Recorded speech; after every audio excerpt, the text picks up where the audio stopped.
Big show today, folks. It is Ryder Cup week. It's all brought to you by Chevy. Athletic, bold, commanding. Equinox EV helps you show up in style. Looking good on the course. That's still going to be up to you if it's distance you're after. The Equinox EV offers 319 miles of EPA estimated electric range with front-wheel drive. And this show offers a great interview with Brandt Snedeker, who's the vice captain for Team USA. He's the captain of the President's Cup team next year. And it's go time. We got some spicy comments between a couple of the big dogs. It's the week, gentlemen. It's the week. It's a huge week. We get into it all. If you have heard, we're having a show at Borrelli's on Wednesday night. We'll have our, we're going to be getting there with our Chevys. So Chevy will be taking us to Borrelli's. We're going to Borrelli's. Big show. Limited tickets are still available, so make sure you check it out. But we can't wait to see everyone on Long Island. This is a home game for me. Everyone's coming to my town. I can't wait to see you all. And it's just going to be a great week of celebrating golf, celebrating Long Island, celebrating Borrelli's. It's going to be one for the books. Leave the driving to Equinox EV and show up to the course or to Borrelli's energized with available Super Cruise, hands-free driver assistance technology. Equinox EV has this massive 17-inch diagonal center screen, the largest of any EV in its class. Chevy is the presenting sponsor of this show, so we appreciate them very much. When it comes to EVs, Equinox EV is the smartest choice you can make. Just give me these singles matches at Bethpage on Sunday in any order. Bryson DeChambeau versus Rory McIlroy. Wow. Scotty versus Rahm. JT versus Hatton. Cantlay versus Lowry. Xander versus Fleetwood. Young versus Straka. Morikawa versus Hovland. Burns versus Oberg. Henley versus Rose. English versus Fitzpatrick. Griffin versus Rasmus. And Spawn versus McIntyre. Foreplay, presented by Barstool Sports. It's officially Ryder Cup week, 2025 Ryder Cup week. We've been talking about it for what feels like 2 years because we have been talking about it for 2 years, and things are starting to heat up. We got a bunch of administrative stuff to cover as well, from Wednesday night to a match out at Bethpage Black that I don't think people know about, but we were able to somehow pull off. We're going to talk about that a little bit. I want to start and just say that I'm about as excited as I've ever been for anything since we've been doing this show for like 9 years. We have Brandt Snedeker on this show, who Snedeker's probably one of the quietest guys that's involved with this entire Ryder Cup team. So people might not know the entire story, but essentially Keegan Bradley making the President's Cup team last year made Brandt Snedeker end up becoming a vice captain for the President's Cup team last year, which then made him become a vice captain for the Ryder Cup team this year, which then made him become the captain of the President's Cup team next year. So Brandt Snedeker is like as entwined with this entire team as you can be. He's got great stories playing in the Ryder Cup, the first tee with Jim Furyk. He's obviously a vice captain. He's going to have his little pod of players. He's as involved as you could be. We go all through Bethpage and strategy and comparing the Europeans and their stats and what they did on the first hole versus what is our team going to do? How much are we consulting statisticians and all that good stuff? So Brandt Snedeker's on the second half of the show. But gentlemen, we made it. It's Ryder Cup week. Congratulations. I'm nervous, dude. I'm nervous. There's been such a long lead up to this, as you mentioned, and now that it's here, it's like the Super Bowl of golf, and we are all very invested into one side of it. Normally, when the Super Bowl happens, you're just like, oh, get together, eat some buffalo chicken dip, have a couple beers, and then go home. It's all on the line, and the closer we get to it, and now we're 2 days, 3 days, 4 days from it. I'm very nervous, but I'm very excited for it. I think it's going to be the biggest event in golf history. I almost think there's no question about that.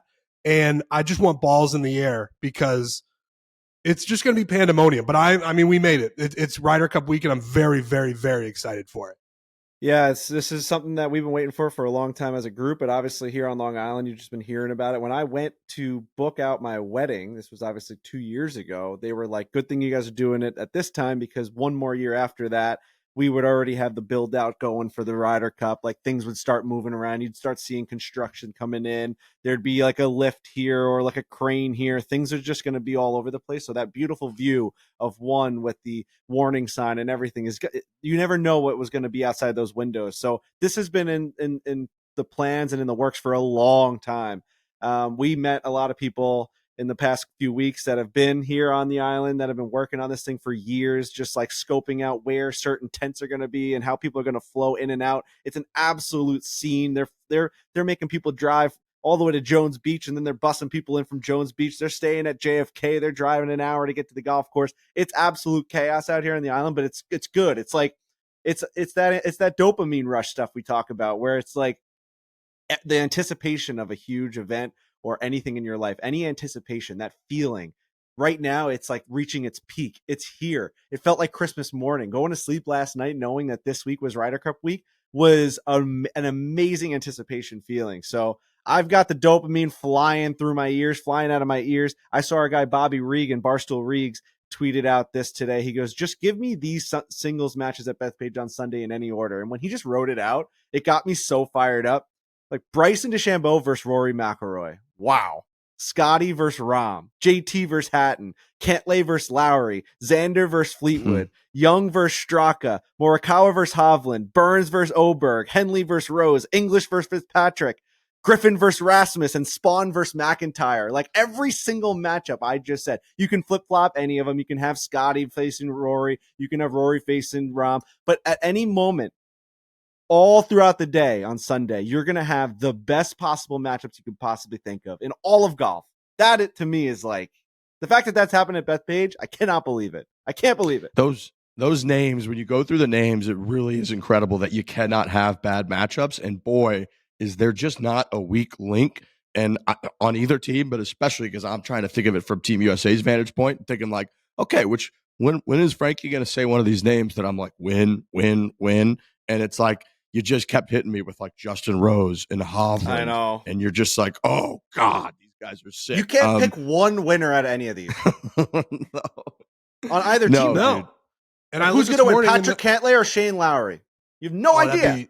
That would be an incredible match. I looked this morning on the DraftKings Sportsbook. It's still, the Americans are like minus 140 favorites. So again, we've talked a lot about that. It's probably because it's on USA turf, but this thing is even in my eyes. Do you guys mind if I do some investigative journalism on the podcast for people? We were on the grounds, and we're not going to say exactly when we were on the grounds. We have a video coming out Wednesday. We're going to do Wednesday morning.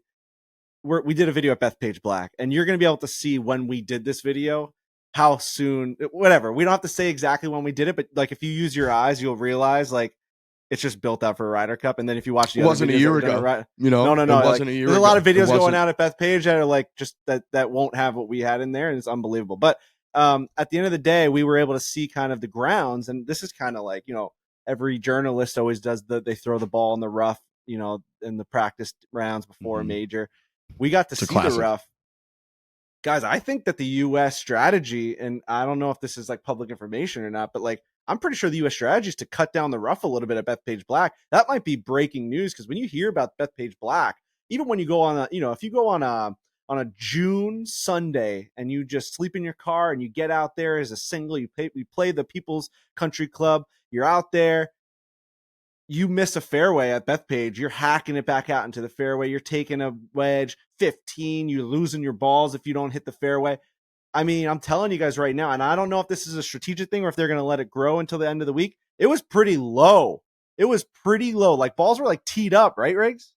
It was interesting. So back in 2016, I believe, when it was at Hazeltine, the MO was that the U.S. team hits the ball a mile, doesn't hit it as straight. They cut the rough down everywhere. They blasted it. The rough was basically a non-issue, and we dominated. And when we went to Paris in 2018, they did the complete opposite, because the Europeans, they made it incredibly narrow, rough, crazy long. And if you remember, like Bryson and Reed and Phil were just like not being able to finish golf holes because it was so tight, and the Euros were just hitting fairways. I think going into this year's, a lot of the MO was more that the DNA of both teams from golf skill set standpoint was pretty similar, so that they didn't know if it would be as advantageous to do it that way again. That is very much the vibe I got, especially off the fairway. When we were there, it felt like, and again, there's plenty of time between when we were there and when this Ryder Cup kicks off, and I imagine we'll start hearing about it from the players today, tomorrow, whenever their practice rounds begin and they do press conferences. But it did feel like around the greens, if you miss greens, the rough was still pretty Bethpage roughy, pretty brutal around some of the low points, like near the bunkers and whatnot. But off the fairway, there were multiple times where, like, I felt like there were a couple times where I was able to get like a 5-iron and hit it up near the green out of the rough by missing the fairway by 10 or 20 yards. And that's usually on a normal October day at Bethpage Black. Like you said, Frankie, for the last 30 years, I know you go there and you miss those fairways in some of those spots, especially left of like 15, left of 16, like that you would have unplayable shots. And I remember having like a 5-iron in my hands being like, I think I can hit this pretty good. And I did hit pretty good. And so it's like that I thought was a little bit of a peek into maybe what their mindset might be from a strategy standpoint.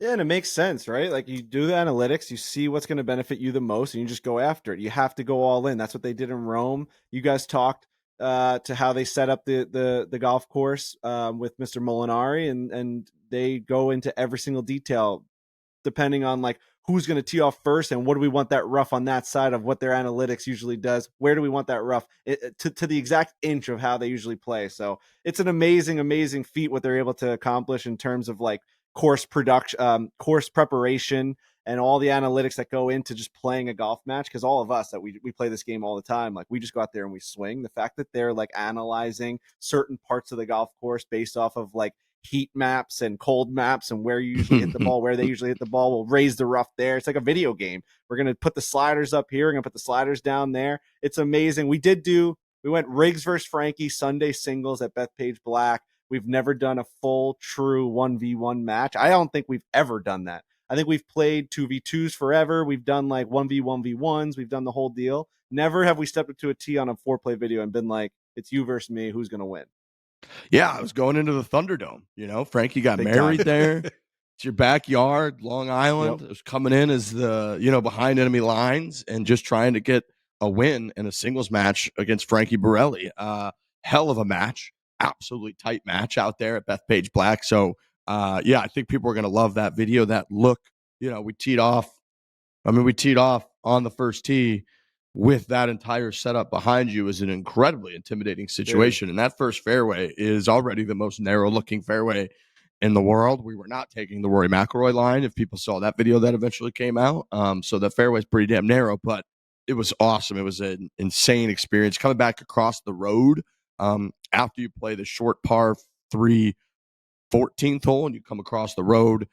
All the build out from 15 coming all the way home gave me the chills. We all pulled our phones out and we're doing the full 360 video to try to capture what it's like to be in there, the build out all up like, so 15 tee, 16 green, and the entire par 3 17th hole are all in like one amphitheater type area. And so the build out that they did for that, was 17. The Jumbotron on 17 is like the screen at the Dallas Cowboys Stadium. It is the biggest Jumbotron you've ever seen in your entire life. And the fact that that's going to be like when you go over the road and you're going to see that. So like if you're the first group out there on Sunday or whatever, one of the first groups, you're going to cross that road and see this huge screen that's telling you how everyone is doing behind you and how you have to do now. Like you're going to need to know where you're at. And then when you're on 17, all those guys on 15, 16, like we're saying, you're going to see videos of them. Like they're going to be right behind you, but you can't miss it. Like you'll be able to see it from Stu Finer's house. That's how big this screen is. It's unbelievable. But yeah, you definitely you were in the Thunderdome and it's, I'm telling you right now, the way that it all panned out, it's one of our best videos of all time. So people are going to have to go watch it. My Instagram, my first ever post on Instagram, I went all the way back. Wow. It's just this in 2012. Oh, no way. It looks like the warning sign. It's not the warning sign, right? And it was May 11th, 2012. I said, done with caddying, and I didn't put a G on there. Done with caddying for the day. Now playing. I guess I just didn't like the G's on the end. Now playing this bad boy. Done with caddying for the day. Now playing this bad boy. Hashtag Bethpage Black. Hashtag warning. 20 likes. Bro, that's, yeah. I can't. Hashtag warning. I love this place so much, man. It's amazing. I cannot believe that it's here. I can't wait to watch it as a just a viewer of that video.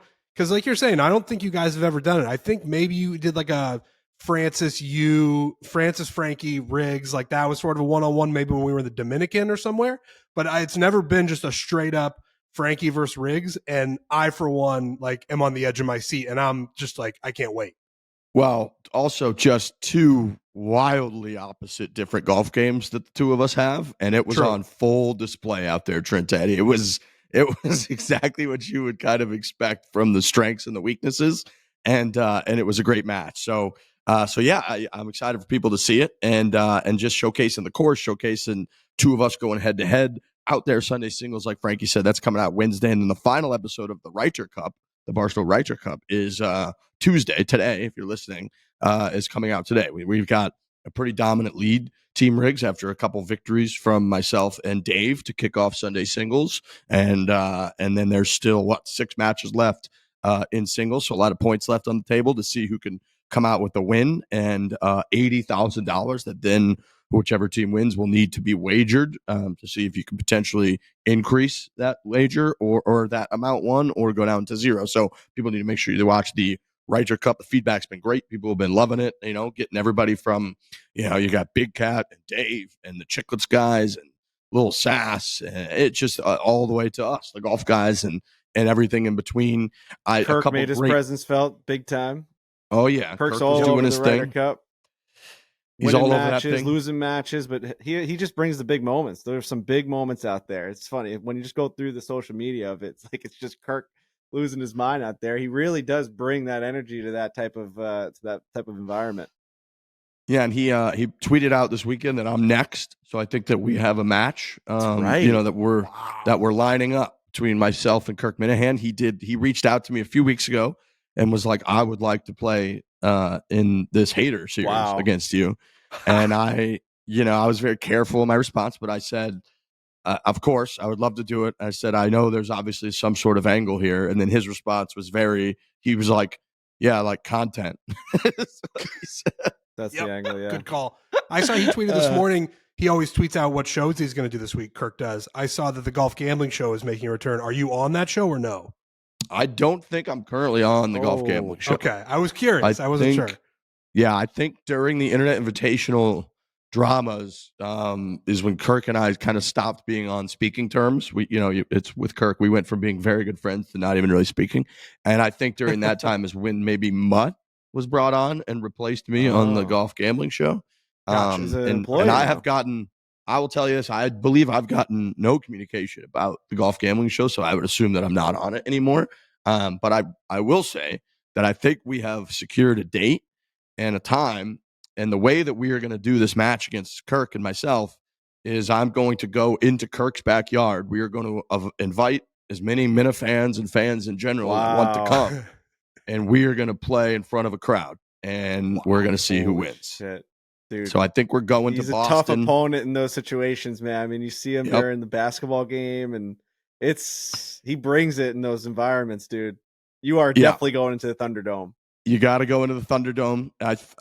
He and I, again, going back and forth, I kept thinking, like, part of Kirk's lore is the crowd that he brings with him and the Minna fans and the cult following that he has. That, again, sometimes I'm in good favor with that crowd, sometimes not. But I was thinking if we just put out a video of a one-on-one match and it's like quiet and you don't really have that crowd, it feels like you're missing out on the opportunity to have a real, true environment. So I told Kirk, I was like, I'll come to Boston.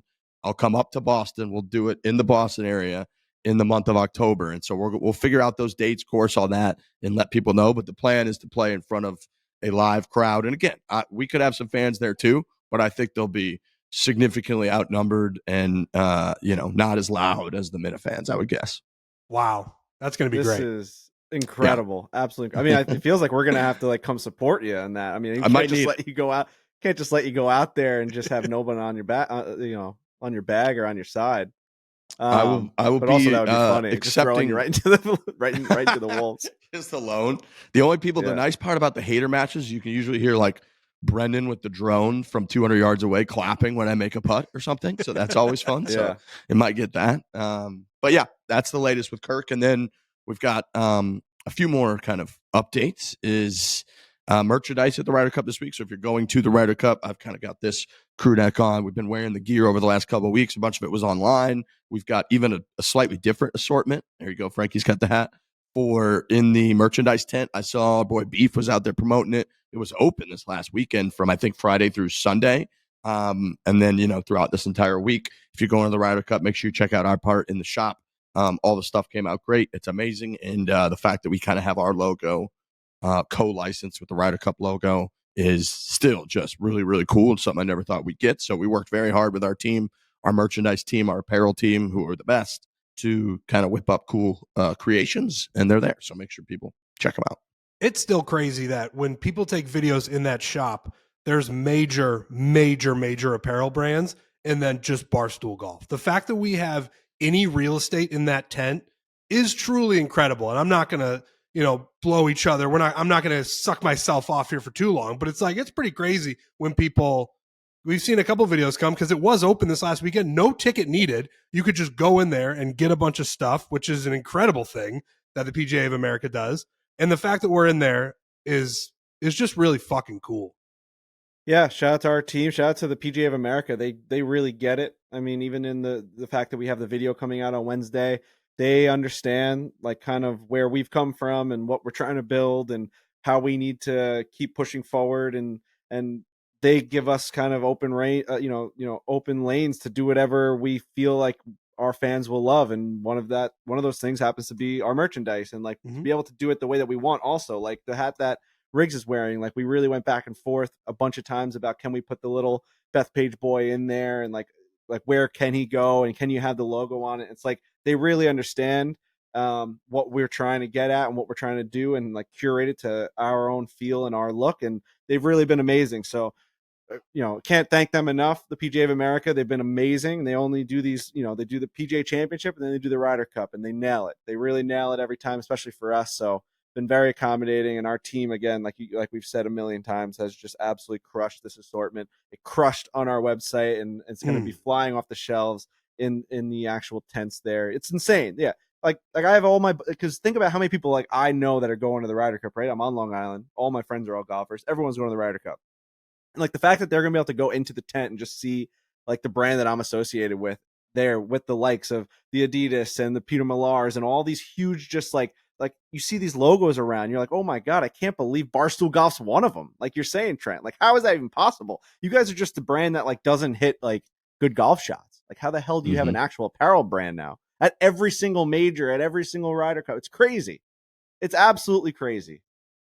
PGA of America has been awesome, man. We've had it at a bunch of the actual PGA championships. We've had gear with them. I remember Oak Hill came out unbelievable with the merchandise a few years ago, and then doing it again for the Ryder Cup. I want to say they were our first major. I think definitely.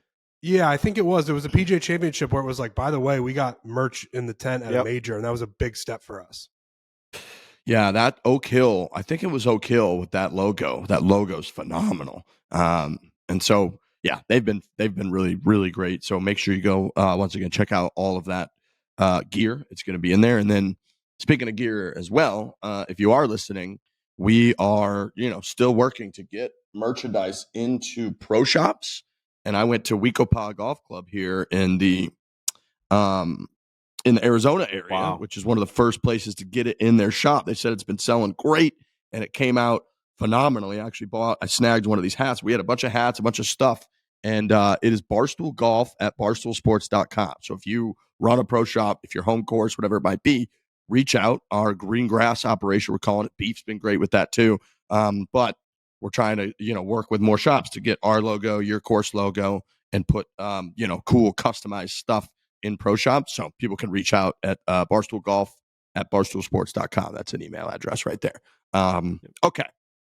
We got a couple reminder too. Brandt Snedeker, second half of the show. So be excited to listen to him because all kinds of Ryder Cup stuff from one of the vice captains.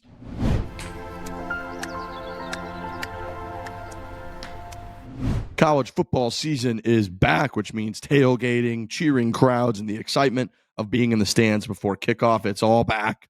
If you ever find yourself at a tailgate, decide to grab tickets last minute, well, guess what? That's where Game Time comes in. That's where they thrive. The Game Time app gives the advantage back to you, the fans. It's the hack for unlocking amazing tickets and experiences in just a few taps. This entire show, basically, this entire week, is about going to events. The biggest event that we got, the Ryder Cup. Game Time is the official ticketing partner of Barstool Sports. If you weren't going to the event, I'm looking in just a couple days right here in Scottsdale, Arizona, in Phoenix. Seattle Seahawks are at the Arizona Cardinals. I see tickets for $41 right here on Game Time. I could just pick those up right now. Game Time's the best.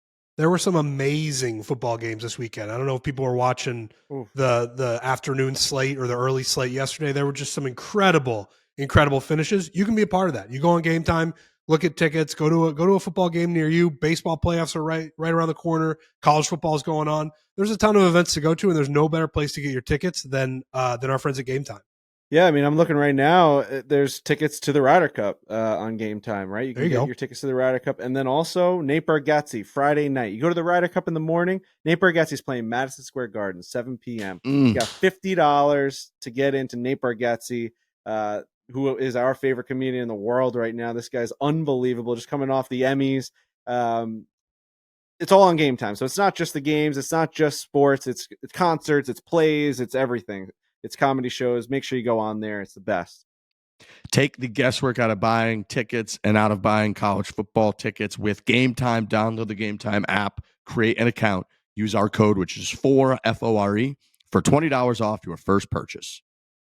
Truly Unruly Lemonade combines the high-alc fun of Truly Unruly with everyone's favorite, which is lemonade. Look, these have been great throughout the year. We've had a great time. We filmed a video about a week and a half ago where we were drinking some of the Truly Unruly lemonades, and boy, were they going down smooth. It was a hot day, yet they're refreshing with the 8%. You know, you're trying to feel a little loose, trying to have a good time out there. And we've noticed at the Barstool Classic throughout the entire year, 8% ABV, 100% delicious. They've got 4 supercharged lemonade flavors: Bumpin' Blue Raz, OG, Original Lemonade, Punched Up Pineapple, and Wild Pink. The Truly Unruly lemonades are delicious, gentlemen. Yeah, they really are. At my house, I'm always stocked up with my Truly. So whenever I have people over, had people in this weekend from out of state, they go to the refrigerator. Trulies are locked and loaded. They can't believe it. The 8%ers, my goodness, they really get you going. You throw a couple of those things out in an hour or two, you're singing karaoke, things are happening. It's a great way to get the night going. Those Truly Unrulies, man, they pack a punch. They do. It's the official hard seltzer of Foreplay. They've been all over the Barstool Classic for years now, and the Truly Unrulies this year. Level up your lemonade with Truly Unruly. You can find the Truly Unruly lemonade at a store near you, or visit www.trulyhardseltzer.com.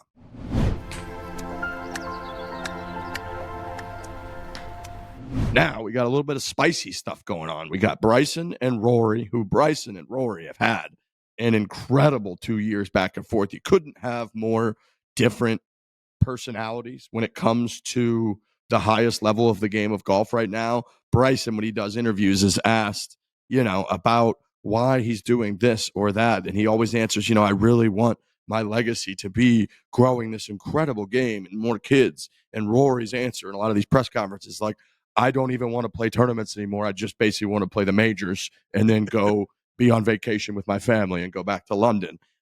You've got Bryson is out there hyping up the crowd. He's legit signing stuff as he's going. He wins. He's taking the U.S. Open trophy into the crowd, into the bunker. He's hitting the shot with Johnson Wagner. He's legitimately raising the roof when he's walking around. Rory is just locked in. He's not looking at anybody. He's not talking to anybody. Couldn't be more different. At Pinehurst at the U.S. Open last year, Bryson gets the better of Rory, makes the up and down where Rory misses the putts. They are back together in the final group of the Masters tournament this year. Rory gets the better of Bryson. Bryson afterwards talks about how Rory wouldn't even talk to him. Then Rory responds with like, yeah, well, of course, you're not going to be his best mate out there. I'm trying to win the Masters tournament. So it's been like this for a few years now. And then here we come where Bryson was asked, I think to like People magazine or something at the Happy Gilmore 2 event, about, what's his approach going to be. And his quote was, I'll be chirping in Rory's ear this time. Now, if we go up against each other, I mean, you can be sure of it. Rory was asked about this, and he came back with, I think the only way he gets attention is by mentioning other people. He told The Guardian, that is basically what I think of that. To get attention, he will mention me or Scotty Scheffler or others. I got a couple things. I like the attitude out of Bryson DeChambeau. I think that's a good attitude to have. It does make me a little bit nervous that it's him specifically who's like, I'm going to start chirping people, because historically he's just a bit of an awkward guy, and you would rather have it be like Scotty or JT who is coming out with these quotes and saying, I'm going to chirp the shit out of them, because you know that they actually have that fire. We're 10 years into this thing, and I'm still trying to figure out who Bryson DeChambeau is, and I think he is to a degree as well. So like the fact that he so confidently came out and was like, oh yeah, I'm going to be the guy doing the chirp, and I'm going to chirp Rory. Like, okay, And, you know, Rory did something dirty there. He tried to drive a wedge in between Bryson and Scotty, which I did not approve of. He could have said, yeah, he's going to mention me and that's going to get all the headlines. He said he's going to mention me and he's going to mention Scotty, who's a guy on his team. And that was that. I like that attitude actually as well, but that felt dirty to me. The chippiness going into it is what we all want, right? So I'm not saying I don't want that. I'm just a little nervous when Bryson DeChambeau is the guy who stands up and says, I'm going to be the guy who does the chirping out there. Felt a little bit like Rory came from a place of knowledge by saying that too. Like maybe he had heard a little bit about what, maybe how Scotty actually feels about Bryson or something. It makes you start to think. He opens up doors for you to start to like peek your head in and be like, well, what did that actually mean? What's actually going on behind those closed doors? So I did not like that as well. Yeah.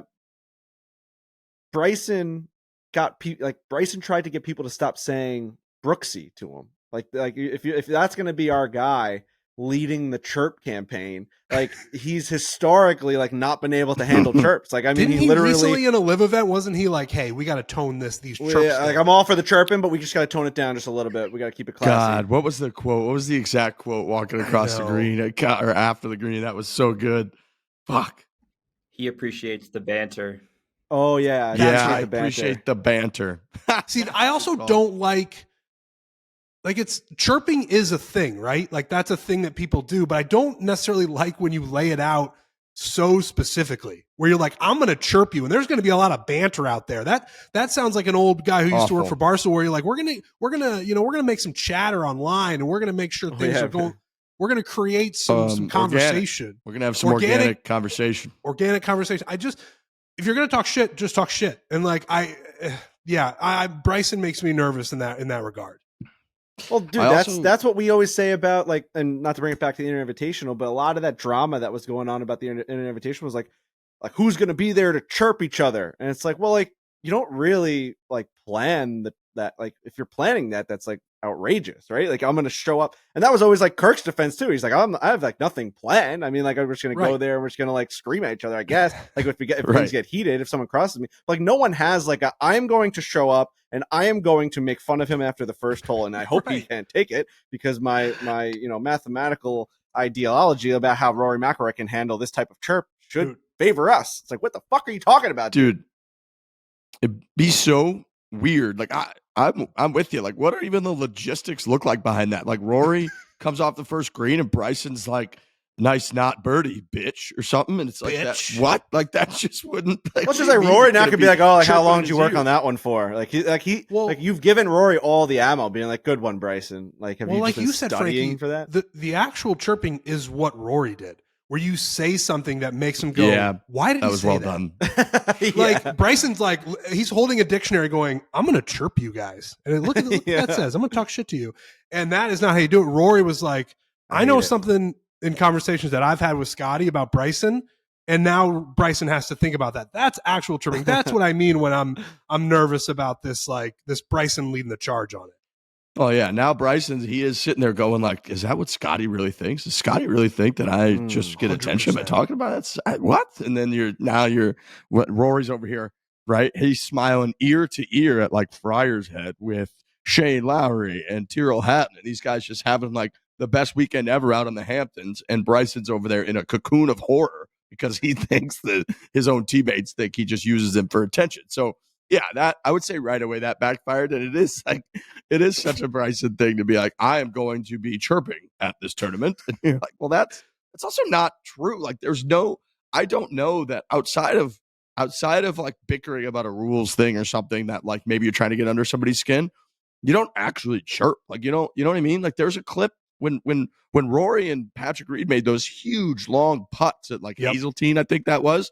They like hugged each other after that. They both jumped around the green, and then literally Patrick Reed waited for Rory coming off, and they gave each other like a little hug, like bro hug thing coming off the green. Because you're like, that's actually talking shit in golf is insane, and that's like Vinny in the hater match where he just kept looking at the camera, being like, I just got to talk more shit. It's like, no, you got to hit better golf shots. What you have to do, like that's not. What do you mean? And that's the same way in golf. It's like, I think the crowd does all the chirping. You're not gonna like that. Would be so weird if Bryson's actually just chirping Rory during the tournament. It's just a real bummer that for a fact that Rory and Shane and Tommy and all those guys are just laughing about this. And that is the opposite of what you want. Like that it had the, I don't know what Bryson was trying to do, but it had the opposite effect 100%. 100%. Is he gonna throw out? Is he gonna throw his like the classic golf chirps? Like if he outdrives him, and be like, "Hey Rory, you hear they're building a new Walmart here on Long Island? Yeah, they're putting it right here between our two drives." Is he gonna hit him with what are you hitting eggs? He did what are you hitting eggs, Rory? Eggs? Oh shit! He did it at maybe it was Whistling where he did the putter grip on the ground. Like that's real. That's stuff I like. Like when it's like, oh, why didn't you give me that? The gimme putt. That's why we love that format so much, is because when people don't give putts, that's a real opportunity to be like, what the fuck? But to start the whole week being like, I am an AI robot and I'm here to chirp is fucking brutal. Having said this and made fun of all of this, I still like it. Like I think Me Trent too. said that off the top. I like it. I like that this is where it's going. I like it's not just kumbaya. I enjoy the fact that there's some banter back and forth that seems to be of the organic nature. I enjoy that. And then there's another clip that's really resurfacing from Rory that kind of got a lot of this going, I think, but it was from the 2023 press conference after Team Europe dismantled the Americans in Rome. And he said, I've said this for the last probably 6 or 7 years to anyone that will listen. I think one of the biggest accomplishments in golf right now is winning an away Ryder Cup. And that's what we're going to do at Bethpage, and then pounded his hands on the table. Again, you got to be contextual here. This is afterwards. They probably had a couple drinks already. They're all fired up. They're all hugging each other, doing the Euro hug thing, sitting in the press conference together as a group. But he did say that. That's getting resurfaced quite a bit now. And then Keegan, actually Colton Oast, asked Keegan Bradley about that. And Keegan was like, I'll just say that the guys have all seen that clip several times, is what he said. Dang. Now, we've been pretty hard on Bryson here, and to kind of turn it onto Rory. Isn't Rory the guy that said he like at one point didn't care about the Ryder Cup? Didn't care.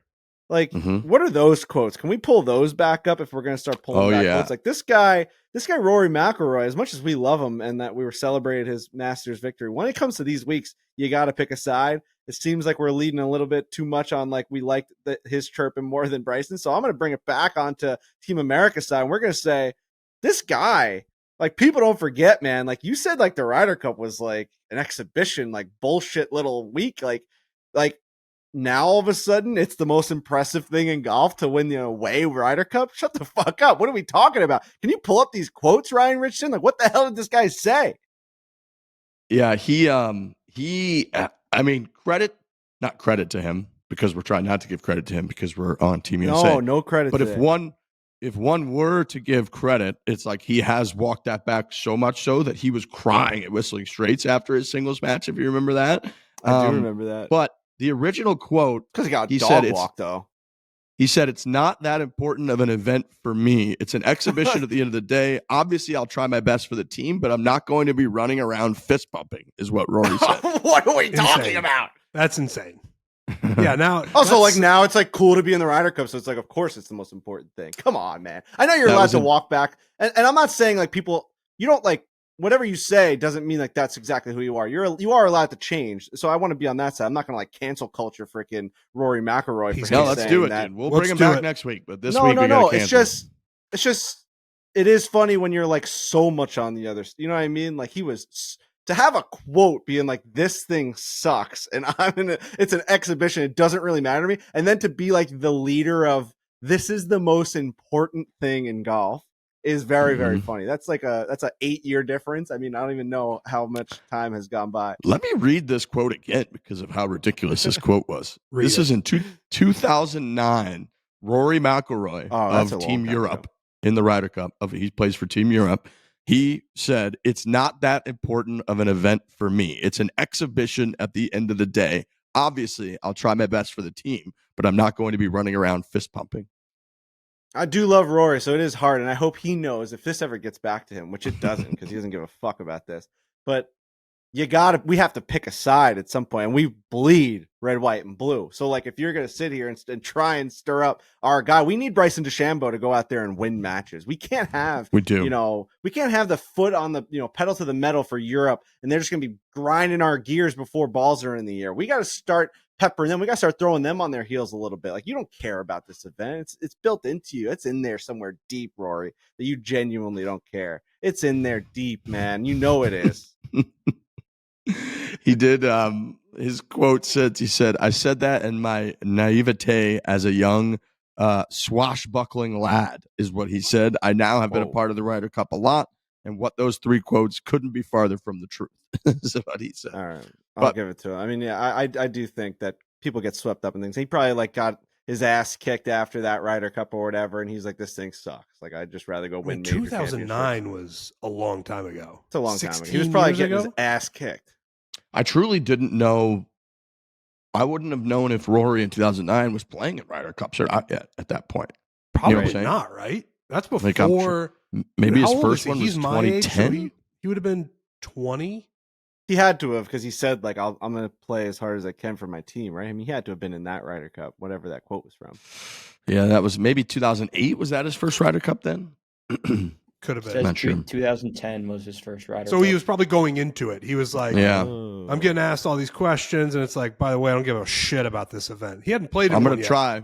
I'm going to try for the team, guys, but it's really not that big of a deal for me. All right, he got quoted. He got quoted. It's all right, but still bury him. Continuing on in terms of quotes, this quote, this is all time. This made me, I don't know if you guys saw this one. I saw this one late. This is from former Team Europe golfer Andrew Coulthard, who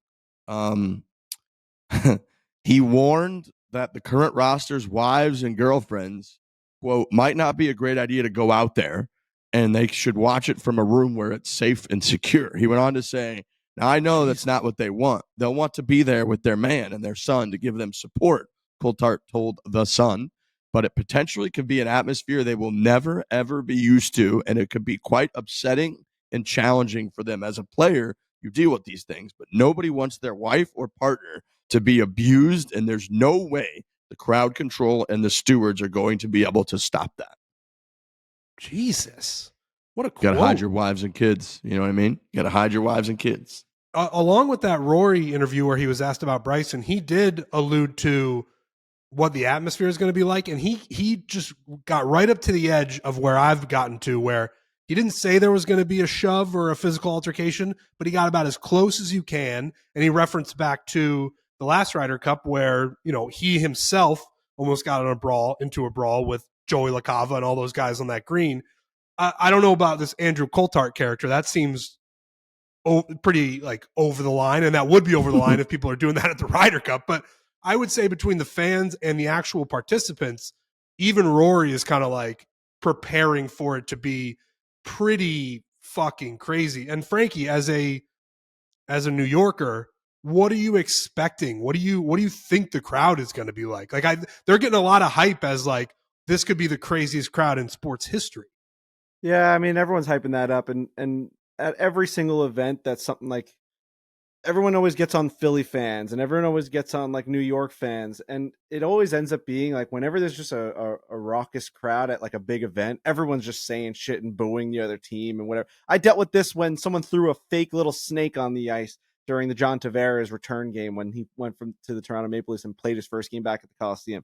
Everyone's like, how unclassy is that? This guy gave you 10 years of his life and you didn't put a team around him. It's like, I don't know. They threw like a snake on the ice. Like, and then like the next week, there's like people throwing things at the next arena. It's like, there's no way to know because of geographically how this fan base is going to deal with the fact that the biggest event in golf is going to happen here. Like, I don't know that it'd be any different than any other place.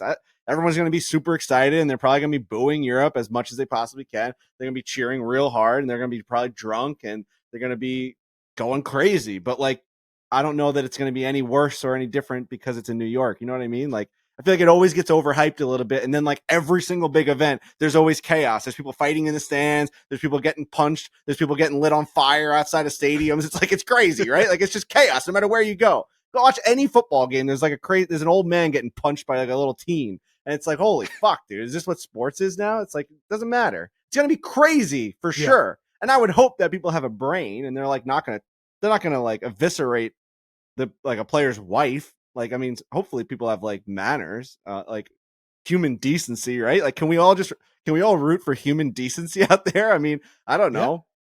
I would hope that we can just be like a civilized a civilized group of people. Well, Frankie too, like you were there in Rome on Sunday and everything that had been going on with Patrick Cantlay and the hat stuff and all the stories coming out about wanting to be paid and all that. Like, wasn't that crowd pretty goddamn ruthless? It was ruthless, but like they were just saying like, where's your hat? It's like, all right, yeah. I mean, like it's definitely getting under his skin because like you want to win the match and you hate that the eyes are on you and you just had this huge thing. And like you could definitely feel it, but no one was like, "Where's your wife?" Like, holy shit! Like no one was doing that. And then JT on that Sunday, he took his hat off and he was tipping the no hat to everybody, and they were all laughing. They were all like kind of into it. Now it was like an Italian European crowd, which might be a little bit different than the Americans, but who knows, dude? Brian Harman said like the people that were chirping him when he was going to win the Open Championship were worse than they've ever been in America. They were like ruthless to him, screaming at him for his height, doing all these like, keeping it short, all these little jokes.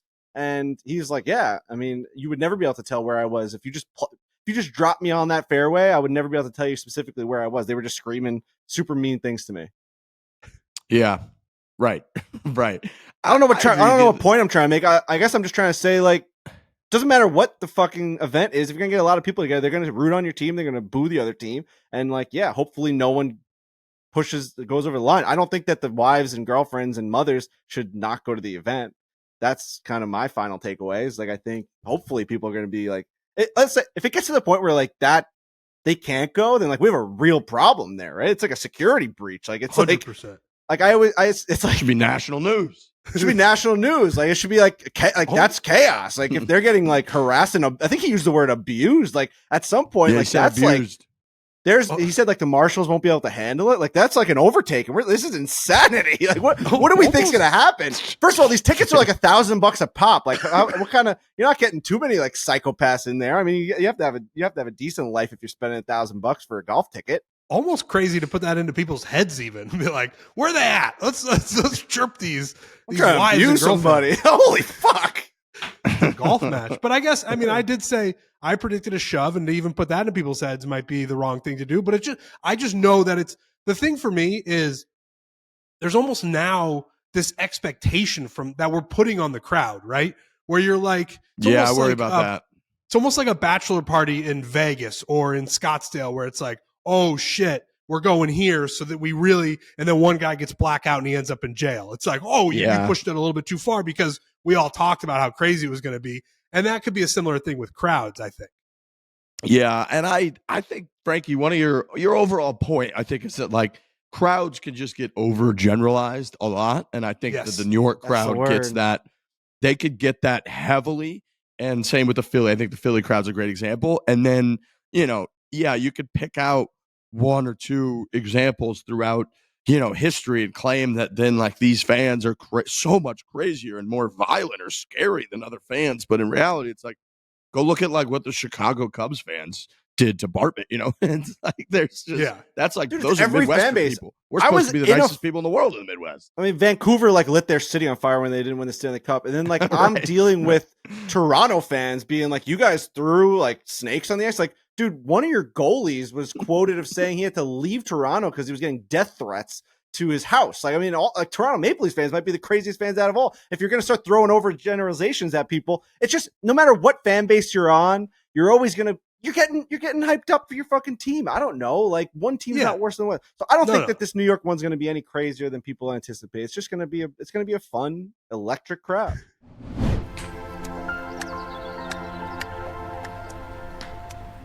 You don't have to sink a 30-foot putt to score big this weekend. Just fire up the DraftKings Sportsbook and take your shot at the green, the kind with dollar signs. Whether you're a diehard golf fan or just in it for the Sunday drama, DraftKings has everything you need to make every round a little more exciting, from live bets to prop plays to odds boosts and plenty more. New customers get bet $5, and if your bet wins, you'll score $200 in bonus bets instantly. It's the Ryder Cup. You can pick an American player. You can pick head-to-head matchups. You can just pick a team to win the Ryder Cup in general, you can get involved with the DraftKings Sportsbook.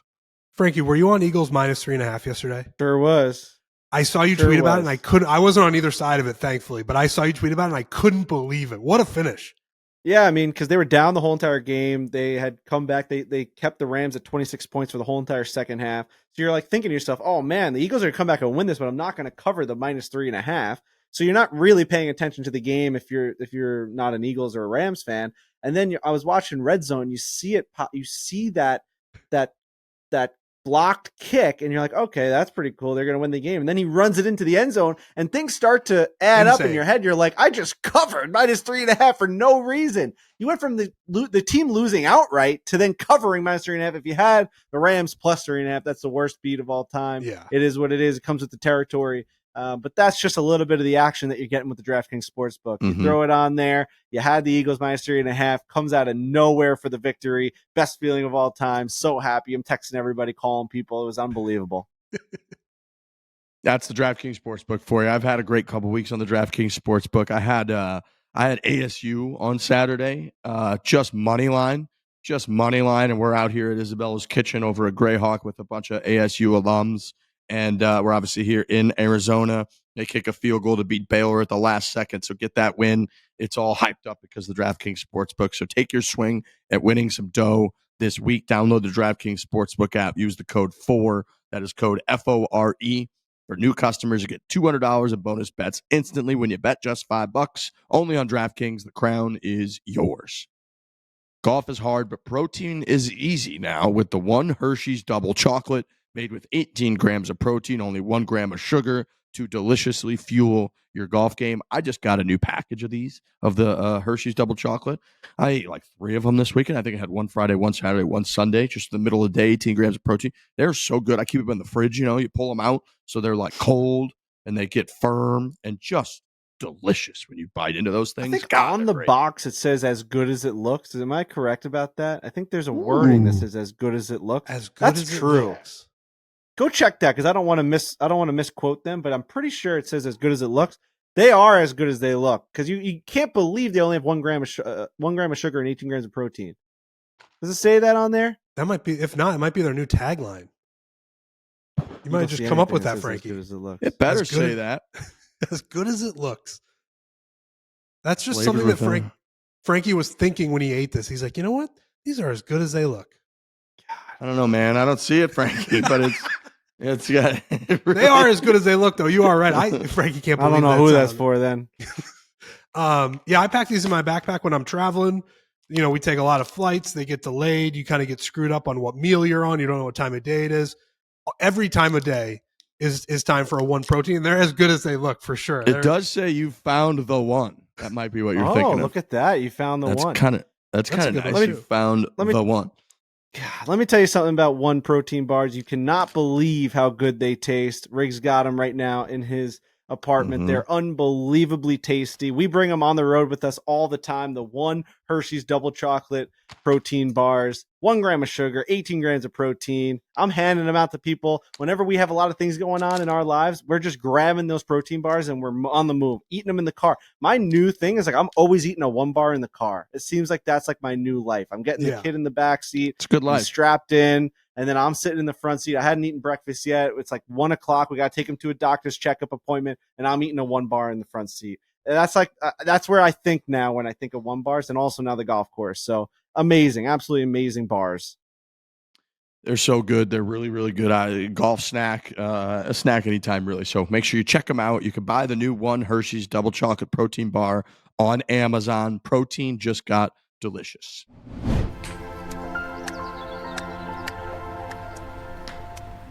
Contextually, going into this, the United States has only won 2 Ryder Cups since 2008. We have lost 5 of the last 7. We've lost 8 of the last 11. No Ryder Cup in the last 13 years has been closer than 5 points. 2012 was the last year that it was close, was when the Miracle at Medina, when Team Europe was down 4 going into Sunday, and they came back and won by 1 point.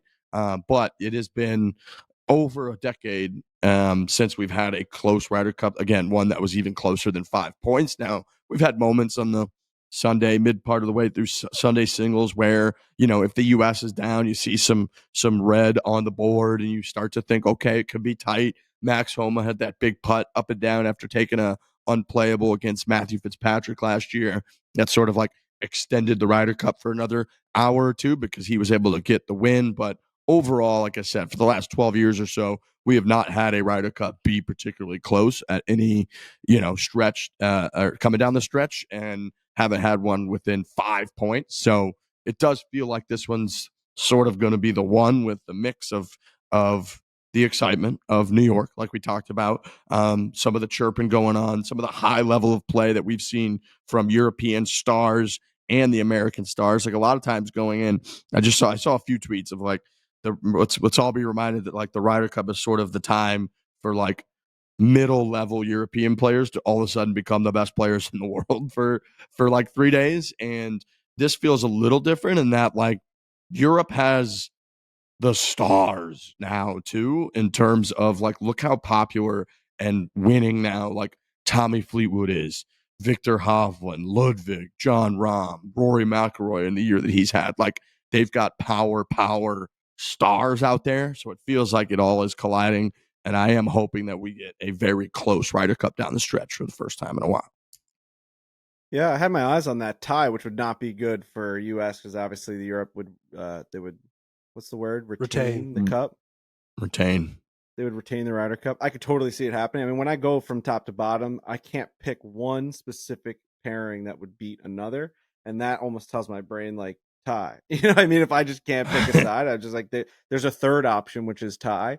So I do think it is going to be close. I don't think it'll be a tie. I think someone will squeak it out towards the end. And yeah, I'm hoping for it to be close. I want this for how much hype it's getting, for how much overgeneralization the crowd is getting, how crazy everyone's going about how big this is going to be. I do hope it delivers. And I think we all can kind of agree on that, where regardless of the outcome, and we're hoping real hard that it's a USA victory, because it would be a disaster if the European team beat us at Bethpage. But we just need something to be tight. I want this to come down to meaningful, incredibly dramatic golf shots towards the end. Entering that Thunderdome, that second half of Sunday singles, every shot, every single putt mattering. That final pairing, like everyone standing around that. We need that. Like the Ryder Cup needs that. You know, like that's what this whole thing has been building towards, is that final pairing coming down 18. One guy needs to win for his team. It's like, holy shit, man, give me something down to the wire. I'm anti-retention, by the way. I don't think they should do it that way. I think you got to figure out a way, because it's 2 years until the next one. Like, I don't like that Team Europe just keeps the cup because they tied. I think you send Luke Donald out there, you send Keegan Bradley out there, one hole, the captains play each other. Do something, you know? How great would that be? How funny would that be? Just no golf for the whole week, and then you're out there with the Ryder Cup on the line. Look, the retention thing is, it doesn't probably get talked about enough, but President's Cup, they play for it. I believe God, what was it? It was Tiger against Ernie Els at one point. And they went like 3 or 5 playoff holes where they just kept making huge putts to keep the President's Cup alive. And eventually, like, the sun was setting, and I think maybe Gary Player and Jack Nicklaus were like, let's just call this thing a draw. And they were like, excellent, we're sharing the cup, which you could get your own controversy going over. But yeah, it will be, dude, if you tie and then Europe just is celebrating like they won, that would be devastating. That would be devastating. That's devastating. I would hate that. America would hate that. It could be like a skins match where like the next one's worth 2 Ryder Cups. You know what I mean? Like, it would be great if that was the way. I mean, if that was the way that Keegan Bradley got to play on the Ryder Cup, is like a captain versus captain matchup, because we tied the regulation. I hope that doesn't happen. I just hope Team USA wins the whole thing, but we'll see. Speaking of extra innings or ties or anything, we talked a lot about Banana Ball and the Savannah Bananas a couple shows ago. They just came to Yankee Stadium. I know a couple of people that went. They sold out Yankee Stadium twice, which is insane. They had Joe Torre out there. He couldn't believe what was happening to baseball. There's a video of the owner of Banana Ball, the creator, talking to Joe Torre, and he was like, "This is amazing." And at the end, he goes, "They're not making fun of our game. They're making our game fun." It was such a great quote. That's awesome. He probably went there being like, "What is this?" Guys have their shirts Yeah, what is this off. They're Mickey at Mouse Yankee baseball? Stadium. How old is Joe Torre now? He's old, man. He He's was old when they He were looks winning great, World though. Series. I know. Oh, he's great. He's one of the great managers in history. So anyway, the game that he was at went to extra innings. It was a tie, and they have a running clock, 2 hours. But if it's a tie, they have these things in place. So like the first, I guess, extra innings would be it's a pitcher, an outfielder, and a batter, right? So then you get like it's 1v1, and then there's a fielder. And if you don't score a run, so like the guy hits it and he runs and he tries to score, so he can like hit it like the outfielder's in center field, he can hit it to right field, and then like that guy's got to get all around the bases, and that guy's got to throw it out. So he throws him out at home, right? He hits it to left field. The guy, he gets thrown out at the plate. So the next one is pitcher versus batter, 1v1. So it's like the whole crowd has been watching this match, this baseball game, and then it ends up with just a pitcher versus a batter. And it's like that's and the batter hits it, and the pitcher sprints to go get the ball, and he's got to throw the guy out at home. It's the best. I love it. So it got me thinking about like the Keegan thing, right? So if there's a tie at the Ryder Cup, you're just sending out Keegan. He's got to like, it's like closest to the pin. Him versus Luke Donald. The whole entire world's like watching that one shot. Bro, imagine they throw to commercial. They're like, all right, we're going to come back, and Luke Donald and Keegan Bradley are going to tee off on the 18th hole at Bethpage Black to decide the 2025 Ryder Cup. I think the look on Keegan Bradley's face when you come back from commercial would like motivate America to exist for 1,000 more years. Like he would legit be losing his mind. And Scotty Scheffler would be patting him on the shoulder like, you got this. It would be a fucking spectacle, man. Yeah, you can't have ties. Dude, we've been doing this kind of reminds me, like we've been with a couple of my golf group out here in Arizona. We've had a couple times in the last like 2 or 3 weeks, we've had an odd number for maybe 9 holes or something. Somebody had to leave or somebody's gonna show up late. And we get a lot of requests for formats. You know, I know Frankie, you do buddies trips, you probably get a good amount of this too. But like people send me a ton of emails, DMs of like, hey, we got this amount of people. What kind of format should we do for our buddies trip or our weekend or whatever? And a big one is if you have an odd number, like if you have a guy, some people have like family emergency, whatever. So sometimes people end up with like 7 on a buddies trip or something. And dude, we came up with this format where it's like we have normal. So let's say we have 7 of us. We'll have 3 teams of 2 doing normal like 2v2v2 matches. And then the 7th player, the odd player, we just pick an over-under number for that player for the 9 holes. And that player just plays their ball against basically, and the other people bet on it. So we had like 3 people take the over, 3 people take the under, and we bet. And it is the most electric thing ever. He steps up first and hits first on every hole, and everybody is living or dying on every shot. It's fucking awesome. That's a great idea. Incredible. It is so fucking fun, dude. It's great. So a little tip there. If you ever have odd numbers, do that format. Have one person be the odd man out, play 9 holes or 18 holes, whatever, play their own ball, and you just bet an over-under and take a side of it, and everybody's invested. It's awesome. That's great. Really good. I love that. Yeah, it's a good time. It's a really good time. All right, boys. Wednesday night. So, folks, we have tickets. Make sure you check out the events page. The actual link is barstoolsports.com/events/Ryder Cup show. But if you just go Google, foreplay at the Ryder Cup at Borrelli's, it's going to come up. I'm looking at the site right now. We still got some tickets. It's from 5 to 9 p.m. At Borrelli's restaurant out on Long Island. I'm very excited. I've been there in like 5 years, so I'm pretty jacked up to get to Borrelli's. We're going to have live guests. I've been hounding Colt Nost to come up on there. I know Frankie's got some guests lined up. We got live music lined up. We've got dinner, drinks, and just a real fun night to kind of hype up and get yourself officially locked into Ryder Cup week mode. So make sure you go check out those tickets because Wednesday night, we're going to bring it Wednesday night. I'm actually very pumped for this. Yeah, we're going to bring it. I got a ton of family coming to this, so we got to put on a good show. And yeah, we've got some special guests. I got a couple guys lined up. A lot of Long Island people will love who's coming, and we've got a couple of verbal commitments that when they walk through the door and if they do what they say they're doing, it's going to go crazy viral. So yeah, no, it's going to be an exciting night. If you're hearing what I'm saying, you can kind of hear that twinkle in my voice right now. I mean, we've got some commitments that are just outrageous that like if we were able to promote it, it would sell this thing. We would sell 20,000 tickets to this. Like if we were able to be like, this is what's happening at this restaurant, possibly from the time of 5 o'clock to 9 o'clock at night on Long Island.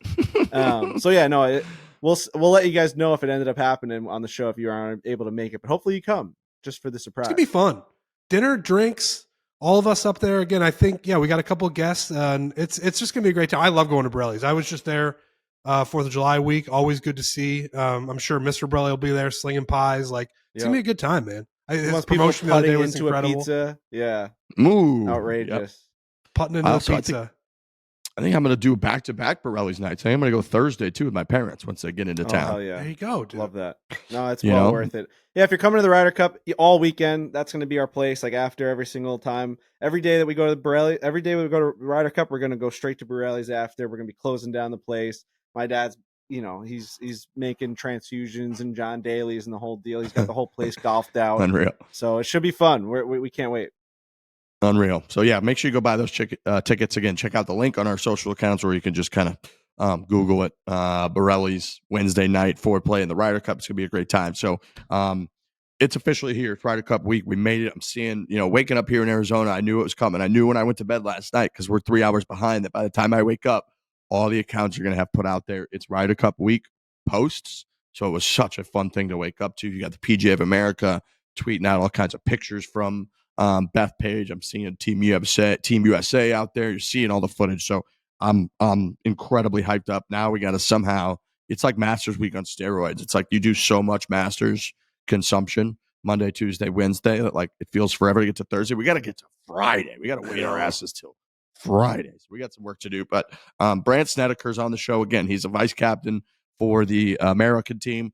He was vice captain last year. He's played in a couple Ryder Cups, got a nice Ryder Cup record. So he's got great stories, great intel from what to expect literally inside the team room from Team USA for this year's Ryder Cup. So next up here is Brandt Snedeker.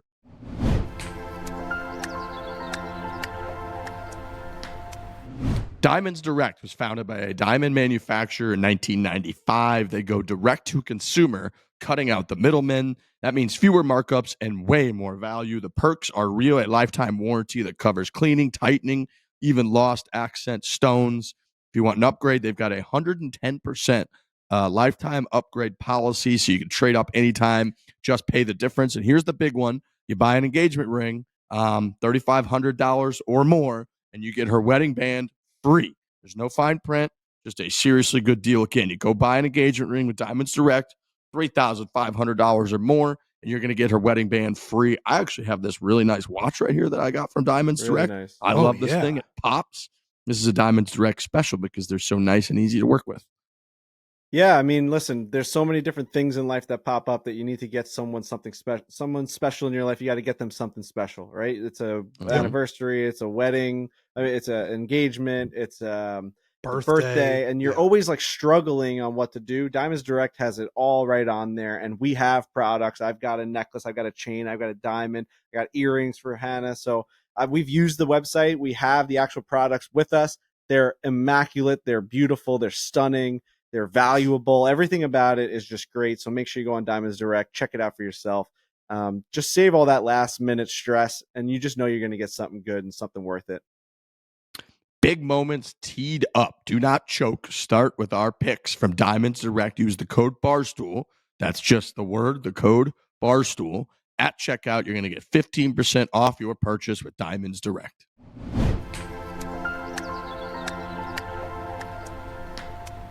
All right, folks, we are joined now by Brandt Snedeker. I don't know if Brandt's been on the show before. I know we've hung out before at different events.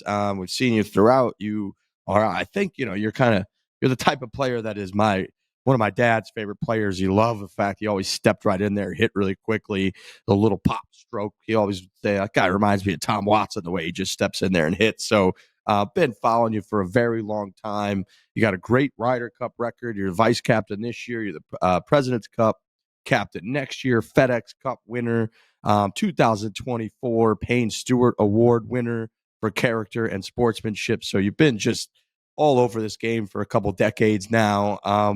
How truly surprised were you last year when you were announced as the Payne Stewart Award winner? Because I believe you didn't even think you were going to be winning that award. Yeah, it was definitely kind of crazy. It was I did not see that on my bingo card for a while, to say the least. But something I kind of always tried to model myself after and tried to really put as a goal, something I'd like to achieve at some point in my career.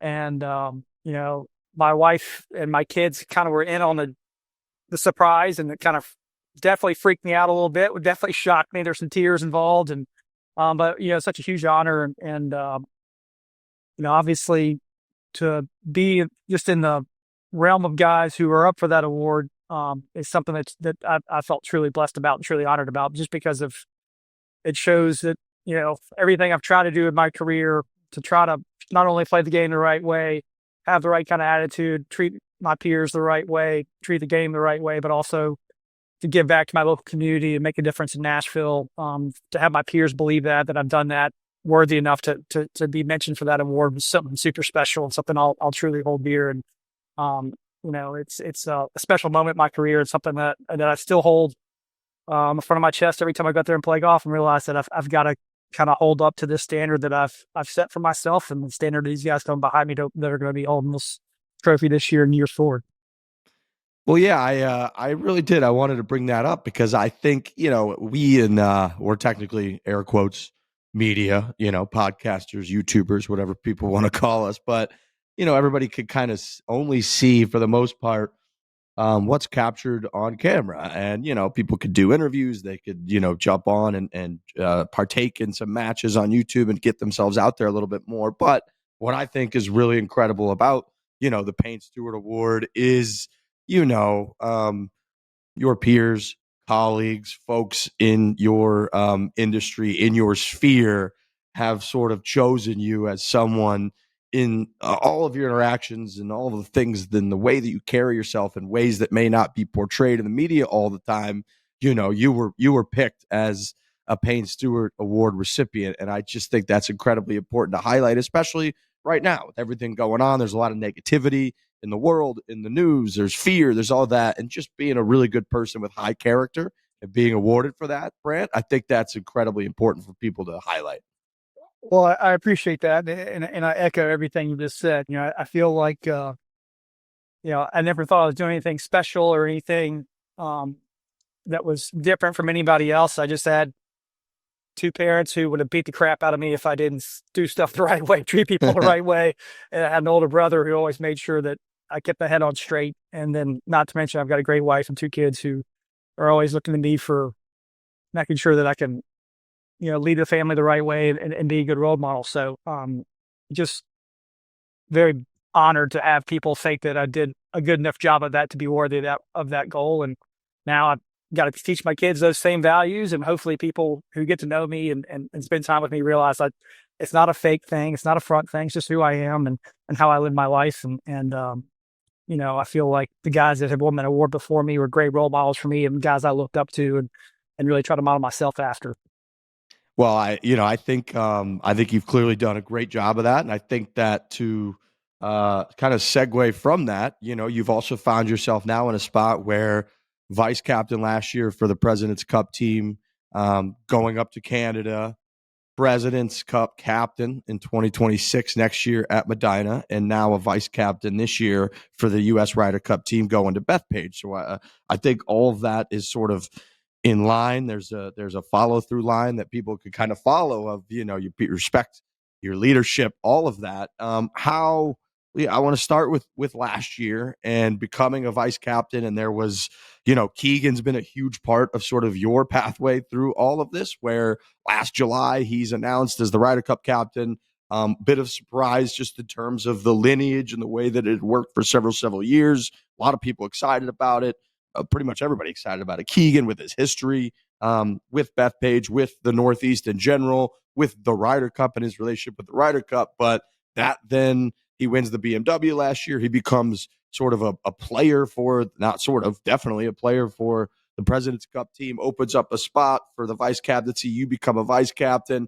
Now you're a vice captain this year. What was sort of your initial reactions, feelings, once you kind of became a vice captain and entered part of the leadership group of Team USA's sort of President's Cup and Ryder Cup teams last fall?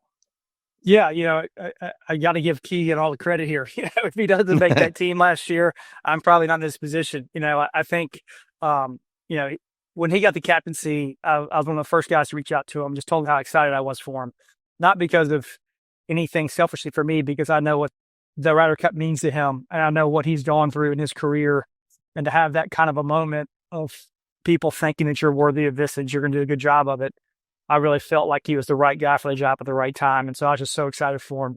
And then to fast forward, when he asked me to be a vice captain before the President's Cup thing came around, I was all in. I was all in to just to help him kind of have his dream come true up here in Bethpage, to kind of be a guy who can help his message get across to the guys. You know, I think Keegan's done a great job of really having a great blend of vice captains, of guys who know the guys on the team, who have relationships with them, who can understand what they're going through, and also have a veteran guy like Jim to help them through all the stuff you're going to have to deal with at a Ryder Cup that we as other vice captains who have not done it before don't have that experience. So Jim's been unbelievable in that aspect, and so, fast forward to Montreal, of being in that team room for the first time as a vice captain, it's definitely a totally different role. It's something that, until you're in there and you understand what your role is and how you're there to help everybody in that team room, not just the players, but the families and the other captains and the captain. It's a different role, and it's something that I'm glad I got that experience in Montreal. I really enjoyed it. It was great to get to know the guys on a more personal level, to build those relationships and to have fun with those guys and kind of keep them relaxed and enjoying the whole moment. And we had a great team room. Jim did a phenomenal job. And obviously Keegan being the winning point was kind of a really cool moment for everybody there. And then fast forward now to where we are now, being announced captain next year at Medina. This year's a huge one for us. This Ryder Cup is so important. It's going to build, hopefully, tons of positive momentum going forward, and not to push off the Ryder Cup, the President's Cup next year in Medina, but, we've been so focused on doing everything we can for these guys, getting them ready for Bethpage. Pretty much 100% of my focus has been on that, helping Keegan, bring his vision of what he wants it to look like, what's this going to look like for life. And now that we're here only a few days away, it's getting real. This is happening whether we want it to or not. So we've got to get up there and get ready and get these guys excited and, excited to represent the country, to represent everybody in the United States, but also to have fun and enjoy these experiences, because they don't go around very often. And when you're on these teams, it's really hard to take a moment, take a breath and enjoy it, because it's so stressful and there's so much stuff going on. So that's our job, get those guys ready. So we're super excited for the challenge. Yeah, I'm very curious about this role as vice captain, and once things get going. I mean, this show will air on Tuesday, and there's a lot of build-up, and it is only a 3-day event, so it's a whole extra day of build-up compared to a major championship or a usual, 4-day, Thursday through Sunday event. Once it gets going, and again, you've been a vice captain last year, the President's Cup, how intense is it with things are happening so fast? You're trying to relay information. Does it feel like things are happening crazy fast once it goes from months, hours, days of build up to like, oh my God, it's all happening immediately? Yeah, I don't think it's not, the matches don't go by fast when you're in the moment. They feel like they're kind of going in slow motion when you're out there with the guys. It's the in-between times, the down times that go pretty fast. When you're having to make pairings on the fly, when you're having to, come up with the messaging for the team for the night, when you're having to kind of relay what we want these guys to take away from the day or to set the message for the next day, those times go by really fast. Feels like you never have enough time to prep.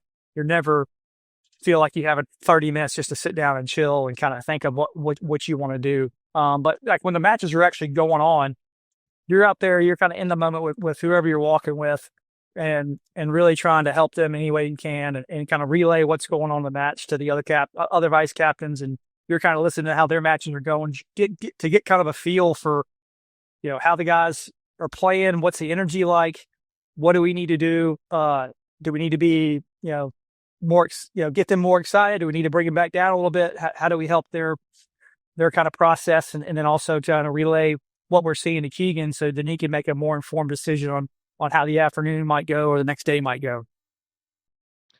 Yeah, I can imagine those in between times come up really, really fast. We had Xander on the show last show, and he was talking about the group text a little bit. And he said there might have been some vice captains chirping in there about how they beat a few of the actual players. And I was looking at the leaderboard, and I was wondering if that might have been somebody that's on this show right now doing a little chirping based on a solid finish over at the Pro Core. Well, I preface it by saying this is the one course I think I might be a little bit beat a few of you on, because it's definitely not a bomber's paradise. It's a short, tricky golf course in Napa. I might have said a few things, that playing time might be based off of how many captains you lose to those next Friday through Sunday, but it was all in good fun. Those guys. The great thing about this team is we have a bunch of guys who are not afraid to give each other a little bit of crap, and I'm definitely probably in the category of leading a little bit of the needles. Not afraid to throw a few. I can take plenty. I've played plenty of terrible golf where they have plenty of ammo to come back at me. Yeah, no, I enjoy, I enjoy hearing about that type of camaraderie. I think that's important. How important do you think it is in terms of, the team makeup, that you have that comfortability among the players, among the captains, among the vice captains, because I think a lot of people look at it as an individual game, just go out there and hit the golf shots. And then other people that maybe come from team sports would be like, no, you need to have a good locker room. You need to have guys who are familiar and comfortable with all of the other guys. How important do you think that is? I think the team room is huge. It's something we don't have very often. Obviously in golf, we only have a couple times or once a year, really. I think that aspect is the one thing that we have spent, the vice captains and Keegan have spent a ton of time on trying to build that team bonding, that team atmosphere, to where these guys can cheer each other on. They can give each other a hard time. That everybody knows it's coming from a place of love. It's coming from a place of, we want you to be successful. And when you have that, I feel like it takes a little bit of the pressure off, in the sense that, when I played on these teams, the one thing that always made me feel 10 times more nervous was, man, I really don't want to let Tiger Woods down. Really don't want to let Phil Mickelson down. Really don't want to let Davis Love down. I have these guys on my team where I'm like, man, I couldn't, so awe-inspire me to be with my heroes and have these guys who are icons in the game. And then they're looking to me to keep their momentum going, or to do my job and win a point. And man, that was a lot. And it was super impactful on me. So I think the more these guys can get to know each other and spend time with each other and realize we're all in this together, that we got your back no matter what, just go out there and have fun and do what you do. I think that makes a difference. I really do. So we've been debating a lot that the home team has had such a good record over the last several Ryder Cups. What would you attribute that to? Is it more the fact that you do get to sort of impact course setup to a degree? Would you attribute it to how impactful the home crowd is versus being sort of heckled or booed or whatever? What would you sort of attribute that to? I think it's all the above. It's a combination of all those things. I think having a home crowd behind you is huge. It's definitely anytime you hit a good shot and the crowd gets behind you and you get a little jolt of adrenaline, I feel like you can ride momentum. I feel like course setup's big too. I think if we saw a perfect example play out in Rome, just the way they set that golf course up was built for that team, the way their strengths, and kind of built away against our weaknesses. And so, I think having those two things is going to tip always a little bit of the favor of the home team. I mean, that being said, at the end of the day, you can do all that great stuff. If you don't hit good golf shots and you don't make the putts you need to make, it doesn't matter how you set the golf course up. It doesn't matter who's cheering you on or not. It's going to go the way the team that plays better. So, every home team tries to kind of do whatever they can to kind of keep a little bit of advantage over the other team. But at the end of the day, these guys have got to go out and hit great golf shots and handle the pressure. And whichever team does that the best is going to come away with the cup. So I got, a question. If you've got do you have any plans to get your guys going? You mentioned earlier, if it's like you're watching them play and maybe they need a little bit more energy, maybe they need to chill out a little bit. Do you have you got a plan going in for what you need to say to this guy, what you might need to say to that guy? Absolutely. Yeah. Yeah. We all do. Every personality is a little bit different. You got to talk to certain guys different ways. Some guys need a hug every once in a while. Some guys need a kick in the butt. I think that's why you need to understand who you're walking with, their personalities, what they like to hear, what they don't like to hear. And you do that by spending time with the players, spending time with their caddies, with their coaches, with their wives or spouse, and, really get to know them. So you feel comfortable being able to talk to them in a way that's going to help them play better. So, I think that's super important. And, that's our role as vice captains for Keegan and we have a great group of guys who've spent a ton of time with these guys who know them and they feel comfortable with. They can talk to us and tell us how they're feeling or what's going on. And they also know we've been in their shoes. We understand that this is not easy, super hard. This will be super stressful.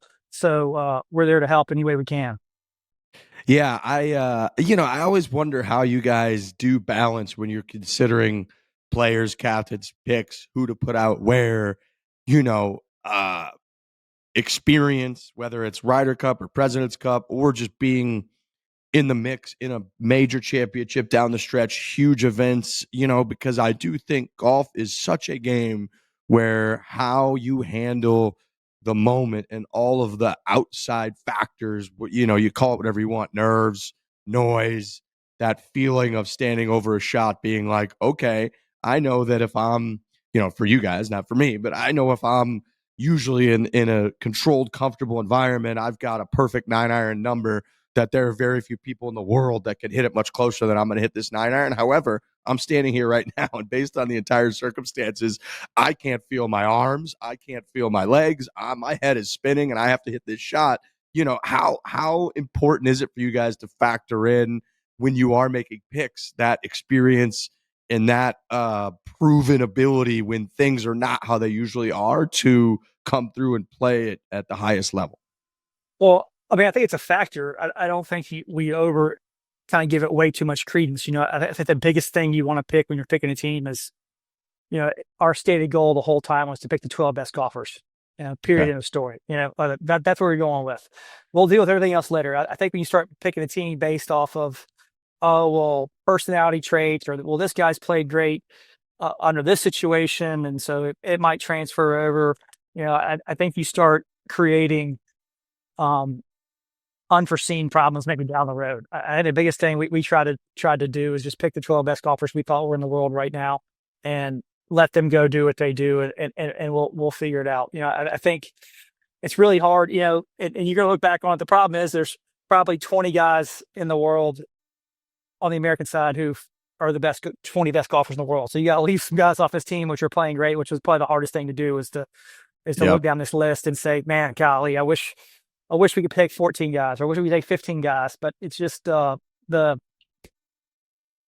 problem with having a 12-man team. And so, at the end of the day, you're going to leave some guys off that we know would have helped us or could have played great golf for us. But at the end of the day, you got to do what you think is the best 12 guys going forward for this golf course and for the tournament we got going forward. So it's a tough one. I don't think we ever really know the secret sauce or the right sauce to how to do this. And anybody says they have it figured out, I don't believe them, because there's no right or wrong way to do it. It's just kind of going with your gut and trusting that what you're seeing and what you're feeling is accurate, and then just giving those guys every possible opportunity in the world to go play great golf. How involved are you, the other captains, with course strategy with the players? Are there some that you kind of let just feel it out, use their own process? Are you guys out there? Obviously there's a lot that's gone into course setup to how to manage the course, that you guys have a whole, consulting team that's got the data. Is it sometimes almost too much to, load onto the players all of this data, or are they and you guys comfortable with giving them everything? Yeah. I think it's kind of funny. I think I'll give you a perfect example. When Jim did a site visit to Montreal last summer, he came back and goes, all right, guys, I see the first hole is going to be like a 3-iron or a hybrid off the tee, and then it's like an 8-iron in the green. And we get there, and we're like, Jim, that bunker's 295 yards to cover on the left. Everybody's hitting driver. And he's like, what? I'm like, dude, they play the game differently than we play. Like, everybody's going to sit and driver down the first hole. And sure enough, we get there, and everybody's hitting driver off one over that bunker.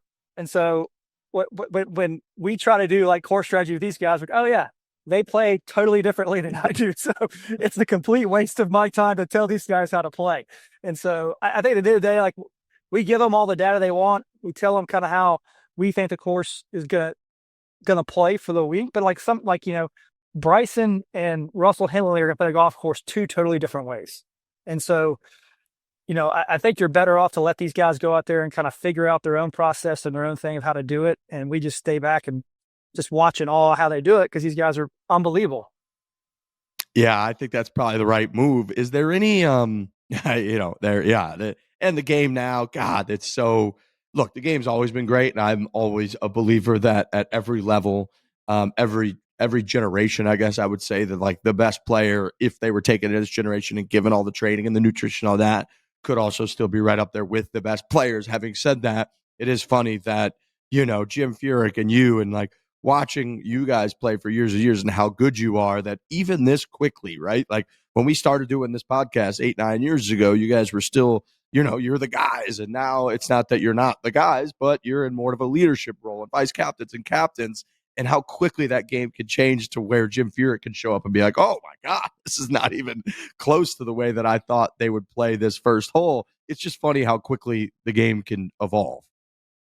Oh, it's evolved a lot in the last 6 years. It's totally changed. I joke with people all the time when I first got on tour, my swing speed was the exact same. I might even lost like a mile an hour, and I was kind of middle of the pack in driving distance in 2007, my rookie year, and now I'm the shortest guy on tour.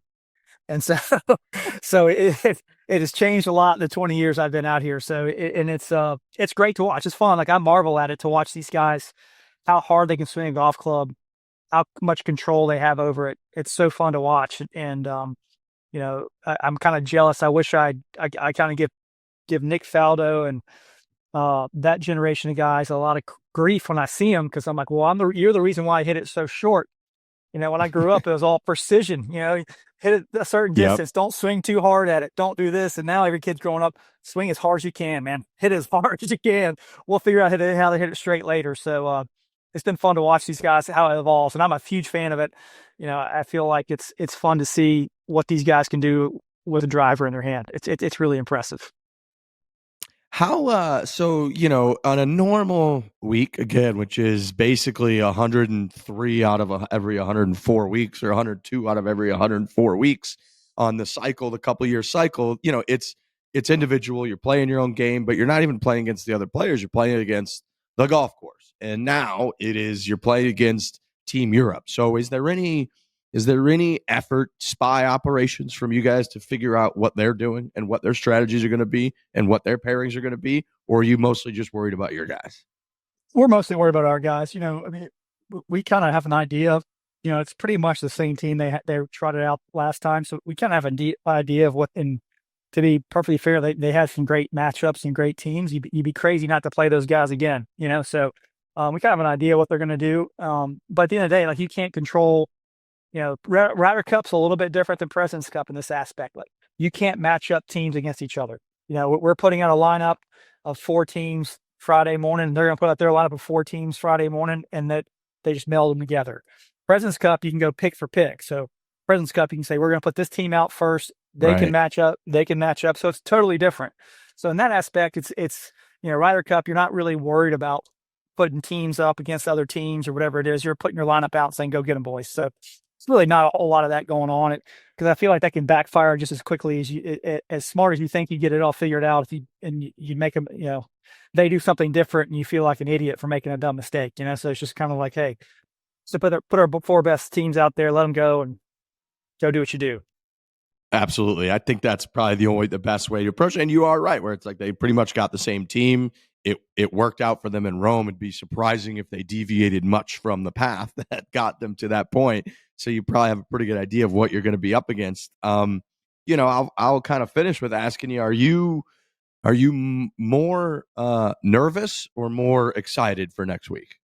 I'm excited. I think the nerves kind of hit more when we were making the final picks for the team, because you want to make sure that you get the right guys together, and also you feel bad for the guys that don't make the team, and I feel like that was more the nervous part of it for us, was just making sure we had the right 12 guys, and we knew we were going to have to make some tough phone calls, some guys that probably deserved to be on the team, but just didn't work out. So I think now it's just kind of, pure excitement for the guys, trying to get up there and make them know that, man, we've crossed every T, we've dotted every I, we're ready for this thing to go. And, you guys go have fun and enjoy it. That's one thing I think these guys, we really want to get across these guys, is how much fun these things really are. I know it doesn't feel like it in the moment sometimes because you're so stressed and you want to play right so bad. But like these things are really special. They're really fun. You know, the whole world's gonna be tuning in to watch you guys do what you do. And if you're not going to enjoy this, if you're not going to have fun doing this, then why are we doing this? Then why are you playing professional golf? You know, this is if you were a kid when you're 12 years old, if we told you you'd be playing at Bethpage Black in the Ryder Cup, you would have absolutely given anything in your life to do it and been so excited. So let's not forget that. Let's not forget that. Let's go out there and have a blast while we're doing it. I just got the chills when you said that, you know, and I, it's funny. Every player we've ever had on this show that we've asked them, what's the most nervous you've ever been? The answer is unequivocally on the first tee at the Ryder Cup. And we are just days away from that. So I think, I've got a great story about that. Okay, hit me. I'm going to throw my vice captain under the bus. So we get to Medina in 2012. Really horrible memory, but for any American that was there. But I just won the FedEx Cup the week before, and I'm teeing off. I'm supposed to go off first with Jim Furyk as my partner Friday morning, first ball in the air. And we had played all week. We're playing Rory McIlroy and Graham McDowell. And we had played all week with me teeing off, me doing the odds, Jim doing the evens. And we got to breakfast. We get to the golf course about 5 a.m. We get there and look over the first tee, and the first tee's lit up. Medina, we had a crosswalk over kind of from the green to the first tee from the clubhouse. And so we pull up in the bus. I get off and go to the first tee, and I just see commotion, and the first tee's lit up like Christmas. I didn't understand what it was. We didn't have floodlights on or anything. So I kind of go up on the bridge to look at the first tee, and it's packed. There's 10,000 people in the stands, not an empty seat in the house. And this is 2 hours before he even hit a shot. And they lit up the first tee with their cell phone lights. Everybody turned their cell phone lights off, and they're chanting back and forth, Europe, USA and Europe going back and forth. And I remember walking back inside the clubhouse thinking I was going to throw up. And I go over to Jim and go, Jim, there's no way I can hit that first tee shot, man. He's like, what do you mean? Have you seen that first tee? I'm like, you didn't tell me it was going to be like this. Like, this is different, man. I can't do it. And he's like, what do you mean you can't do it? Like, I think I might chunk it or I might miss it. I don't know what it's going to be really bad if you make me hit that first tee shot. He's like, all right. I got you, man. I'll do it. Just chill out, man. We got something. Okay. All right. So I felt okay. So lo and behold, we get up there and I'm breathing okay. I'm still about to freak out. And I watch Jim get up there, who's literally the straightest hitter in the history of the game of golf. And I watched him hit this slow snap hook that might have gone 200 yards. The worst shot I've ever seen him hit in my entire life. And he walks over to me and he goes, see, we all feel the same thing, man. Good Lord. So he's like, we're all so nervous we can't breathe. I was like, okay, this is what it's supposed to be like. Okay, I'm okay now. I didn't know you were feeling like this. And so Yep. It happens to everybody. Everybody feels that same way. It's a great memory. I ended up losing that match. We ended up going 1-1 as partners that week, but it's a great story. I mean, to have Jim, who's played in all these teams and literally one of the guys you'd want with anything on the line to be playing for you, to watch him hit a low snap hook like that was hilarious, in my opinion. Oh yeah, that's all you need to know about those feelings, and watching players hit incredible shots in that environment is so amazing to me. And I think that story is going to really highlight how impressive it is when people can play really good golf under those types of stresses and in that environment. And I can't believe we're only, a few days away from it. I'm really, really excited. And I appreciate you, taking the time, pulling over to the side of the road to make sure we could get the best connection that we could get. Yeah, sorry about that, man. No, it takes whatever it takes, and you're the one giving us your time. So I know you're a busy guy. I know you guys are geared up for this thing that's going to be one of the bigger events we've ever seen in the history of golf. So we're rooting for you. We're big USA guys over here. I can't wait to get up there and see the crowds and see all you guys and see how this team comes together against a very formidable European team. So keep up the great work. Again, you've been such a class act throughout your career and time out there in the PGA Tour and the spotlight. You've had so many incredible triumphs, FedEx Cup, going 4-2-0, I believe, in your history at the Ryder Cup. I think it was 3-0-0 in 2016, and then kind of culminating with these leadership roles and with that Payne Stewart Award. So appreciate you being a good dude out there through all of it. Well, thanks for having me. I apologize. Next time we do this, I'll have a better connection. You'd think I'd learn in my old age of how to do one of these interviews the right way, but eventually I'll get there.